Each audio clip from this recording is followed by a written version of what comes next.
Hey everybody, welcome back. It's Word Balloon, the comic book conversation show. John Suntress here. I am here with my Joker Folle et Deux review. And I figured I may make a mini episode of this. I'm sure we'll get into it longer when, the movie's been out for a few weeks and I feel more comfortable giving a spoiler review. But for now, I'm going to give you a spoiler-free review and tell you what I think. Word Balloon, of course, brought to you by The Legend of Kingdom Come. The Kickstarter that is underway right now, AlexRossArt.com, has produced this fantastic documentary. I'm in the movie, but more importantly, so is Mark Waid, so is Todd McFarlane, so is, of course, Alex Ross, and the Benson sisters, and Jimmy Palmiotti, and Amanda Connor, and Brian Polito, and a lot of other talking heads, all talking about how great Kingdom Come is and why we are all fascinated by Alex Ross art.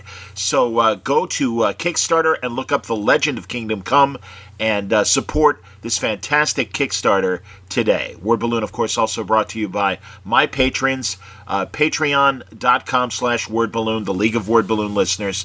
Thank you, as always, League, for your support. If you like what I do here at Word Balloon and you enjoy the interviews and enjoy the analysis that I try to bring, I hope you'll consider supporting me via Patreon, patreon.com/wordballoon. Okay, on to the review. I liked it.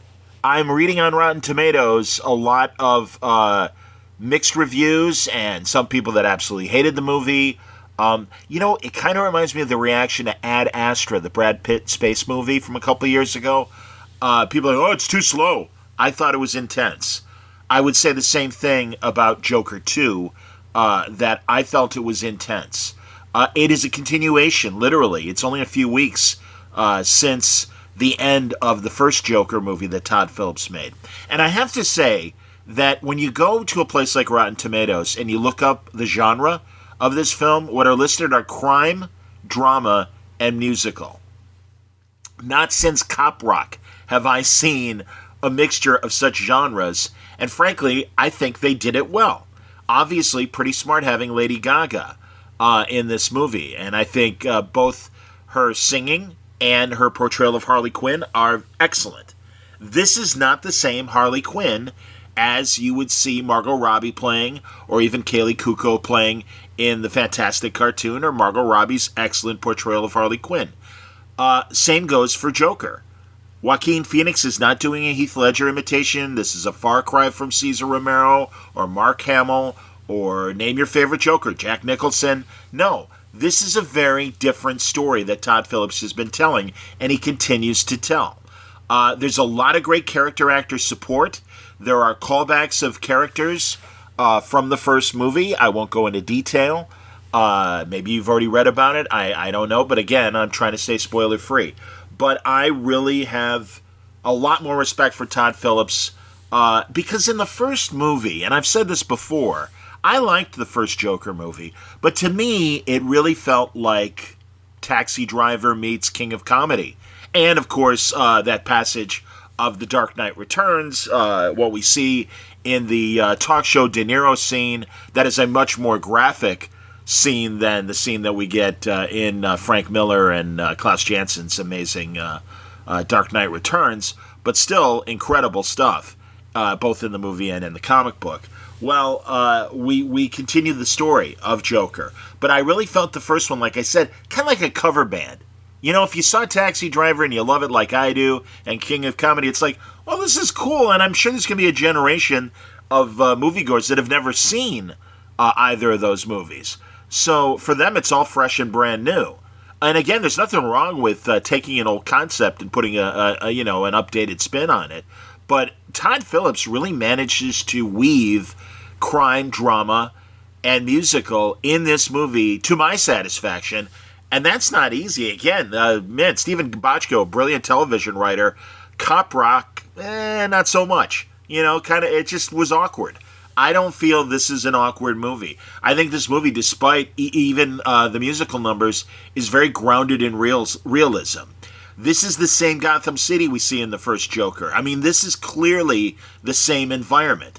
This is not a movie that I think a lot of people, and again, forgive me for projecting this to other critics, but it almost feels like they're disappointed because the movie doesn't unfold maybe the way they thought it would, that eventually it might lead to some sort of interpretation of a Batman mythos.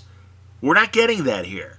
This is Arthur's story. The man Joaquin Phoenix is struggling to be, along with his Joker persona. It's a very different story. And I like that it's a very different story. And I think it succeeds as a very different story in a way that I've been disappointed by other franchises trying to do something fresh and different. So I don't know what else to say without really getting into spoiler territory. An impressive list of character actors who, if you know your movies and television, you'll be very pleased to see all them performing at their strengths. I think Joaquin Phoenix does an amazing job again, and it's a really interesting story. Is it Oscar-worthy? I'm not sure.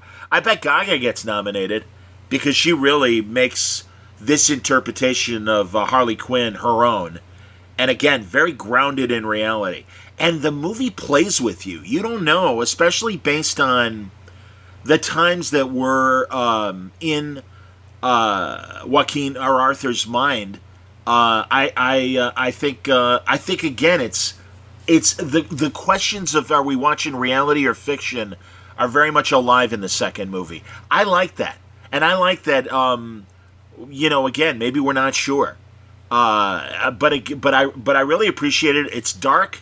It is a downer. So if you're hoping to come out of the movies like, hey, that was fun, it's not fun. It's a very tough, dark, intense drama. It is very violent at times, but it is very unique.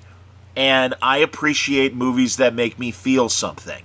And that's what happened when I watched Joker 2. So take that as you will. You might want to read other reviews. They might go more into detail of why they didn't like the movie. I am shocked because I am, as you know, I can be very hypercritical about a lot of intellectual properties and the way they're being handled by the various producers and studios. I am very impressed with what Todd Phillips and cast and crew did with this movie, and I think they knocked it out of the park. I absolutely recommend this. If you loved the first Joker movie, you will not be disappointed. But again, this is not a happy story. So take that in mind. Good luck. I saw the trailer for Venom 3. All right, whatever. I mean, it looks interesting, and I love Tom Hardy, so we'll see. The teaser trailer for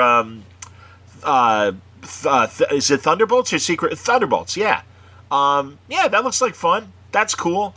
Christmas movie, Red One, that has Chris Evans and The Rock teaming up to save J.K. Simmons' Santa Claus.